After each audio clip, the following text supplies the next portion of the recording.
Hello friends, I'm Akash, and this is your News of the Week for the week of November 6th to November 12th, 2022. I'm Akash Cody, and let's take a look at our first story. The 2022 U.S. midterm elections wrapped up after Election Day on November 8th. These elections consist of three important elected offices: members of the U.S. House of Representatives, senators of the U.S. Senate, and the governor of the U.S. state. All 435 in the House of Representatives, 34 of the Senate seats, and 36 governorships were contested during this midterm election. So let's take a look at each in turn.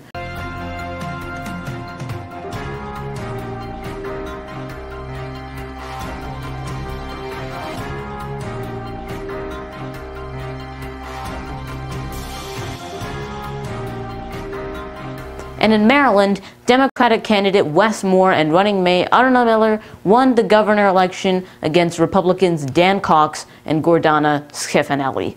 Arna Miller is of Indian origin and she was born in Andhra Pradesh. I'm friends with Lieutenant Governor-elect Miller, and I wish her all the best. Let's take a look at our next story. Three major international conferences are going on. On November 15th and 16th, the 2022 Summit of G20, Group of 20 Economically Developed Countries, will be taking place in Bali, Indonesia. Next, from November 6th until November 18th, the 2022 United Nations Climate Change Conference, known as COP27, will be taking place in Sharm el-Sheikh, Egypt.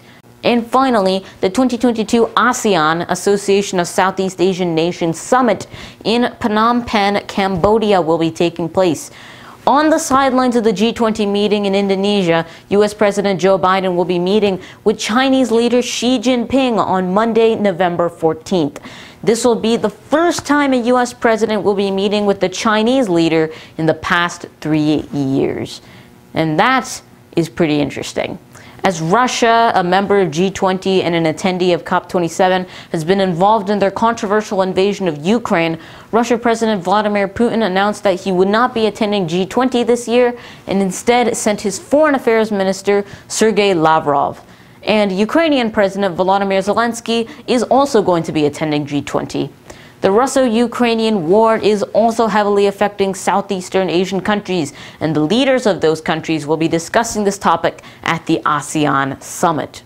Other important topics to be discussed at these three conferences include recuperating the economy in the wake of the Russian invasion of Ukraine and brokering financial and environmental deals between the countries attending these conferences. And that's what's going on with the three major intergovernmental conferences happening all around the world. And now it's time for our final story of the week. Benjamin Netanyahu and his Likud party wins the 2022 Israeli election, replacing the rotation government of Yair Lapid and Naftali Bennett. Benjamin Netanyahu is the longest-serving Israeli prime minister in history, but in the 2021 election, Yair Lapid and Naftali Bennett won it in a coalition against then-incumbent Netanyahu. But now, Netanyahu is back again. And now, we'll just have to see how Benjamin Netanyahu's comeback will play out. And that is all of your News of the Week for the week of November 6th to November 12th, 2022. Thank you all so much for watching, and I'll see you soon in another News of the Week. Goodbye.